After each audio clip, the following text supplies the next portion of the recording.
immediately. It went from black to brown, and it increased in volume. It didn't suds up, but it just had the reaction that I was looking for. And what turns out is the substrate there has a lot of alkaline in it. It has a lot of limestone, and the lime as a mineral actually boosts the efficacy of the product. So we had a home run on two big fronts. And he's looking at it, and mind you, this happened in less than 30 seconds. I mean, it was literally, as soon as he stirred it, the reaction happened. He goes, I've been in business 30 years with oil. I've never seen anything like this. I've never seen anything like this. I wish I had the video camera. Yeah, it was quite astonishing. Well, I can do it in a cup. I can do it in a jar. We did it, I did a show like that, actually. We should do it right here in the theater. But I can do a demonstration. It's lots of great fun to get crude oil. Get a sample of crude oil or what they call number 6 bung oil, and water, and you put it in the water, and you have a Valdez. You have a miniature Valdez. There it is. It's floating on the water, and it's completely, gloppy and horrible. And then you add a little bit of soap, and you shake it up, and pff, it just blows up. So what happened? What happened was for the next 18 months, he was buying. I made about $3,000 in sales, and it was at $20 a gallon. So you can roughly figure out from there, how many gallons. It was a lot. I don't know. So did the EPA acknowledge that this was? Let me tell you what happened. So finally, the period of they came back. It was 18. It was about a year and a half. It was 18 months that we were treating the holes. But the EPA, it was on an Indian reservation, was pretty lax. They didn't really come around until 18 months later. And we just kept treating the holes until the black disappeared, till it wouldn't come in anymore. That was our measure. So, at first it was every day, and then it was every week, and then it was every 2 weeks, and then it was about once a month, and then finally it just stopped doing it. And it was then that the EPA came in to say, okay, your time's up. You're gonna have to either close or fix the problem. What was interesting to the EPA is nobody called with complaints anymore. The complaints went away. So when they came back, they tested the water, and there were no hydrocarbons. Wow. Not some, there were none. And this is what they said to Roger. Well, we don't know what you did. We don't want to know what you did. But you're fine. Close the holes up. Why didn't they want to know? Because there's money in hauling poop around? Yep. They didn't want to know because I am sure there's so much more to the story. Before that even happened, while I was in this house next to the little casino where I had my sign out on the street, and that's where Ken Jock saw my little handwritten sign that I had this product, I was writing Department of Environment in Canada. Environment Canada is what it's called. Yeah. And I had been in touch with Dr. Stratton in there, and I had drawn him a schematic of perforating the ground with holes where there are underground spills, or if for oil recovery, or for oil like shale oil production, and using our product to safely emulsify the substrate contaminant or even actual mining purposes, pressurizing the ground on one side and then vacuuming on the other side with other holes to basically pick up and flush the contaminant out of the substrate.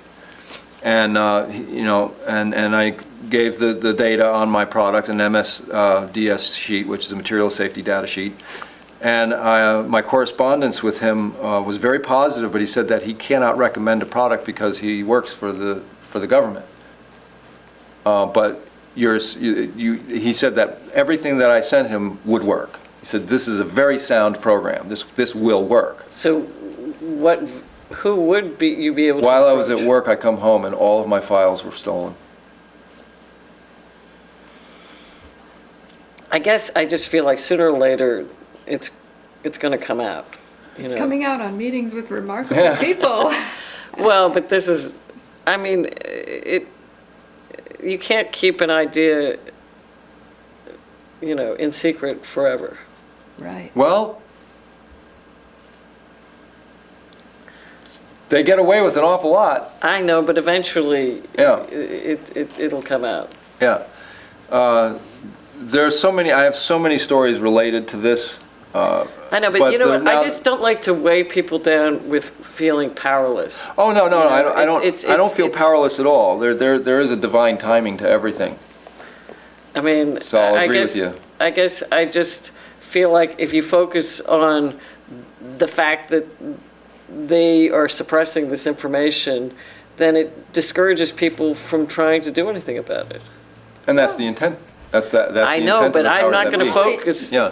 The solution is there. That's what's so exciting. Well, I Now you agree. Now you just have to find out what needs aren't being met that they would do that, that think that I have to protect my job. We need to just Okay. transform the system. This is what I encountered. What I encountered is that when I tried to get into variety of injection points of using the product, and that's both injecting it into a business scenario Right. and actually injecting it into a use scenario, okay? What I found is that you have business relationships that get destroyed. Sam has been selling Jack his product for 30 years. There's loyalty that you have to overcome there. Well, that's And then, is my product any better than Jack's? There's the belief system. We are inculcated to believe that oil and water don't mix, never mind water being Well- able to destroy toxic materials that are oil-based and beyond, because it's But free that's what an electrons. emulsifier is, Emulsifying is one thing, actually taking it down to the atoms is another.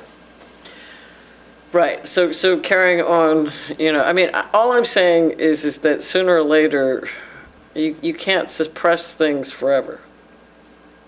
Someone will find a way to make it work for them and their business model. It just may not be you, unfortunately.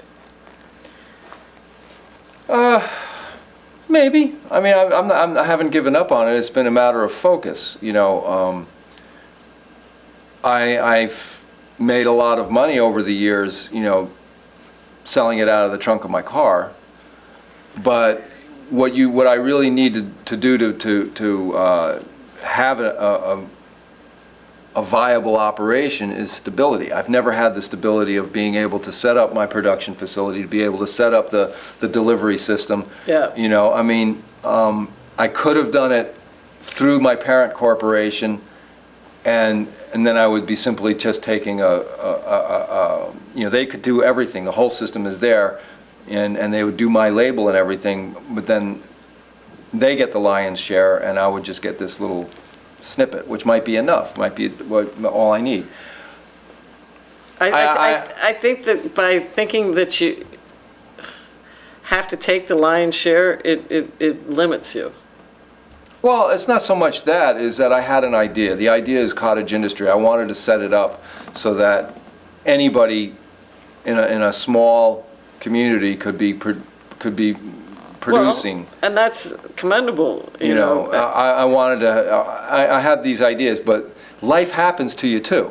So, it's not, I wasn't able to keep my focus on that because I had so much other action going on to deal with.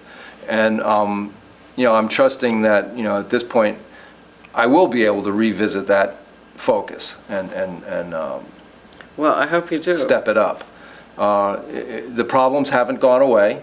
The product has only gotten better because the parent company has made it better. So there are, like I said, many remarkable stories about this, and because of our think tank and because of my activity, the parent company has really made inroads. They went from, like $5 million a year in sales. And the last I heard, about 10 years ago, the last report I heard is they're up in like 500 million in sales. So if you had I a know, sliver of 500, you probably Yeah. make more than you're making now. probably, I would say so. Yeah. I mean, I think if you trust people and if you trust the parent company to treat you right, then. Oh, I don't do. I have no, like I said, it's the shortcoming is really just about me managing my own life, being able to, I've had to move so much. It's a very disruptive thing, I agree. you know, so, you know. Molly, could I share at this point, he doesn't know about the grief work on the shrimp farm. When you made that comment, unfortunately, it might not be you. Do you want to explain what Well, happened to your father? My father was a shrimp farmer, and he used to work in new products at DuPont. And when they came to DuPont, the Japanese shrimp farmers, and DuPont said, "We don't do anything live." Just a second, he wasn't a shrimp farmer before the Japanese came? No. Okay, that's, He worked in new products in DuPont. And so the Japanese shrimp farmers came to DuPont, and my father connected with them, and then my father and his boss decided that since DuPont had turned down this brilliant idea to create a new food source and feed the world and make money at it, that they would go off on this crazy venture. And eventually it ended up, they started in Panama City, Florida, and then it didn't work there for various reasons. They decided that Ecuador was the best place to do it, and then the company that they partnered with stole the business from them. But then they went broke. Turned out there was a shrimp virus that took them 9 years or 9 seasons to breed out of the shrimp. And now it's an international business, billions and billions of dollars. And you know, our family didn't benefit from it, but, you know. and lost millions. And lost millions of ours and other people's, but at least he didn't spend it on wine, women, and song. And Right. So Molly was just doing a little of the grief work there. It might not be you. Well, That's where that's coming from. the thing is that, you know, a lot of people put in the effort, you know, in the initial stages, but don't always get to see the fruits of their labor. Right. Right. And so it's kind of like this, you know, if you really believe in the product, that you're willing to let other people, you know, make it work and promote it, even if you're not going to see the full benefit of it. I mean, I only ran into this also because we were working with the scientist Dad's doing mass-free energy, which is based on Tesla technology. Another tragic sort of story of a guy who had brilliant ideas and couldn't figure out how to implement them properly, even with the benefit of, I guess Westinghouse was his I can't remember. benefactor. Anyway, he and Edison were in battle together. But bottom line is, we were working with the scientists in Augusta, and he got so paranoid that Dad was going to steal his invention, and he just went MIA. And so Dad's moving forward with other scientists, and they're doing it, you know. And they're integrated into the system in such a way that if it does happen, and you're right, the patent thing, they haven't bothered to get patents because that's how people steal your stuff. You Right. know? Exactly. And, well, you can, there's a way to position patents so that you generally discuss it, you know, but not, I mean, I don't know if you know that Sony and Mac had a big, you know, like Apple patented like a square phone or something like that and got billions of dollars in the suits. And it was just appalling that they were able to patent, you know, whatever their patent was so general, you know, that it was just absurd. But nevertheless, if, for example, if that guy in Augusta had just said, okay, I'll show you how the circuit works, he would have been sitting pretty now, you know, and he just freaked out and just, so they're doing Tesla towers now, and basically one tower sends and the other one receives more than it sent. And it's happening. And so, you know, at 91, he's still chugging along. Can I check the time? It's 1:10. All right, we're If you go for 14 more minutes, you could get 3 shows. okay. I just got to check my phone. That's the only problem. You're on. So, So now you're involved, your dad's involved with this Tesla technology, which is, gets into various esoteric things. And one of the things that I encountered with this product, with this, it's basically turns water into a free electron battery, is that it has associated phenomenon that happen for no known reason. Like I was telling you, it seems to know the difference between living tissue and poison.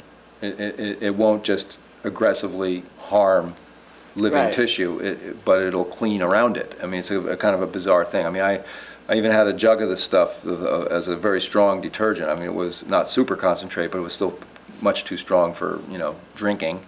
And it was next to my water jug, in this cabin I was in on the Seneca Reserve when I was living there. And in the middle of the night, about 3 in the morning, I was really just parched, and of course, I'm sleeping. I just grabbed the jug and took a big swig, and it was like, soap, and it got down my gullet. I mean, I drank it. I mean, this is a good swallow of the stuff, and it did dry my throat out. It, of course, didn't taste very good. Right. It doesn't smell much. It doesn't even taste like much. It's kind of. The odor, not like a dirty dog, but like kind of a wet dog smell. Sure. There's a certain kind of it had that sort of kind of a earthy smell to it. But beyond that, I thought, oh my God, I'm gonna get sick. I thought this, I thought that, and all it did was dry my throat out for the day and make my pee foamy. That was it. I mean, I had no ill effect from it whatsoever. I couldn't stand the smell of it for 10 years, but, that was that. But, with this idea of energy transmission and amplification, a friend of mine, John Humbo, was, when I was in high school, was working on a Class D amplifier, which, would take 7 watts and make 700 this kind of thing. So it was an energy amplifier, which is Sure. sounding very similar to what you're talking about. Absolutely. My friend Ralph Huntington has an idea of drawing electrons right from the atmosphere. I know Nikola Tesla had an electric car that did something similar. Well, he had wireless electricity. Wireless electricity. So I don't know how safe any of that is, or as to biological Well, structures as a thought. I'm not saying it's, I just say I don't know, but as far as like, well, I think that here's what they were trying to do, is to create the mass-free energy and then send it through the grid. They're not trying to do wireless electricity like Tesla was trying to do with huge towers. And there were issues, I think, with things blowing up, and it was volatile. well, yes, yeah. This is different, where you create it and then you store it and send it out through the grid, Okay, which is much less impactful, so to speak. right. I agree with you. I think all these, cell phone towers and microwaves, and I mean, it's Yeah. Who knows? The thing is, we need to be careful with all of this technology, and one of the things that,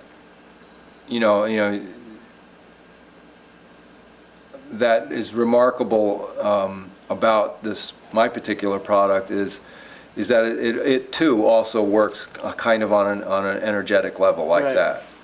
And I guess I won't go into it for this show, but there are some remarkable phenomena with the atmosphere that I've actually. Oh, come on, tell us about it. Not Well- in 10 minutes, it's huge, Molly. It's Oh, huge. okay. Yeah, but in short, there is a way of broadcasting the structure of the molecule into the atmosphere as a signal. And what that does is much like, turning the water in a jug or in a jar or in a volume, a body of water in nature, into a battery of free electrons. And then those free electrons get active in doing whatever the intent is. Like on the reservation, it was breaking up this underground oil spill. I also cleaned up gasoline off of Route 37, and I've also cleaned up asphalt in Grandma's backyard. yards and yards. Grandma Yeah, like many, many yards of old asphalt road that her son had dumped on our farm. And they were all in a crisis. I got a phone call. I said, "Whoa!" And then I come and I visit about 6 months later to view it, and the piles were gone. And what had happened is that the groundwater was so charged with the product, because that's all Grandma would use to wash her laundry, wash the car, wash the dishes on her estate. Everything was with our product.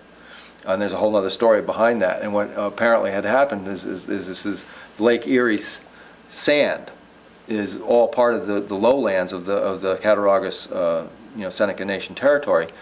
And by osmosis, the asphalt attracted from underneath. Sure. And in the time that it took for me to get the phone call and actually go out and visit the site, because my life had gone to other places, the pile was just like gravel on the top of the earth. And I said, where's the stuff? And they said, well, it just disappeared over it just got smaller and smaller. And I sort of reverse engineered the process in my mind. I said, how did this happen? But I was very intimate with the land there, and I knew that the groundwater was very high and that it was all sand. And so you had this Right. osmosis opportunity. But in terms of atmospherics, the ocean is one creature, if you will, because I regard water as a living thing. And the atmosphere is really just another density of the ocean. Right. And so it's a living thing, and the largest single gas, if you want to call it a gas, is water vapor. Right. That's what's causing And global warming.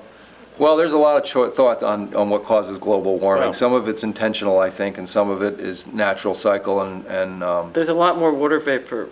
but because water of- vapor is Huge. huge impact in the atmosphere, and the thing that is interesting is that there are also the weaponization of the atmosphere. I don't know how educated you are with I'm a bit, but go ahead. chemtrails and so on, Yeah. and heavy metals inoculating cirrus clouds and stuff like this.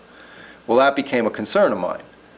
And now, Nikola Tesla had a colleague by the name of Dr. Wilhelm Reich. And there was actually two colleagues, Wilhelm Reich and Trevor Constable. Trevor Constable and Wilhelm Reich and Nikola Tesla were conscripted by the Air Force in the late 1940s and through the 50s to study the atmosphere, what it is, what it does, and how can we control it. And from that research, during that time, the reason they brought Wilhelm Reich on is because of his work with life force energy, or orgone energy. Right. And his devices were doing really remarkable things with the atmosphere. He was collecting orgone energy through these accumulators and then projecting it into the atmosphere as a beam or a wave form, and then this would create For what purpose? bring rain into desert I see. areas, or and that for that kind of reason. So his research was more about the living atmosphere, and that was supported by the research of Trevor Constable, who was given the latest infrared technology to photograph the atmosphere. And what he was photographing was he was calling sky critters. And the book, if you can find it, is called The Cosmic Pulse of Life by Trevor Constable. And between these three gentlemen, Nikola Tesla's assignment was the electromagnetics of the atmosphere and how that functions. And this was so that the Air Force could understand the atmosphere, because everything that they don't understand, they consider an enemy, Of course. which is the mindset. But the orgone... Well, I wouldn't say all of them. I mean, my grandfather was an Air Force general. Yeah. He was not like, I mean, he had some of the traits, but He questioned Pearl Harbor. definitely. Yeah, well, there's And like, he was friends with Billy Mitchell, who got court-martialed, who predicted that Japan would be the problem. This was in 28. yeah. And so he went against all the big brass. Right. And didn't care if they demoted him, and, he just... Yeah, my dad told me about how World War II was engineered, and that at the end of it, my father was a participant in this meeting of the generals from all the big players. There would be English, German, Japanese, Chinese, Russian, French, and the United States, which is, I think, the Security Council of the UN today. Sure. Right? And they carved up the world for the next 50 years. And my dad was telling me that, the United States gets 50 years of prosperity, and then they're going to be, cutting us off at the knees and bringing us to a third world level of life. And that was, World War II was actually a dress rehearsal for what was coming. And that was what, made him weep for our generation. So He said it was really about the draft. Can you explain? well, yeah, the internal the World War II was really the war of the internal combustion engine over the draft animal, over the horse, as one phrase.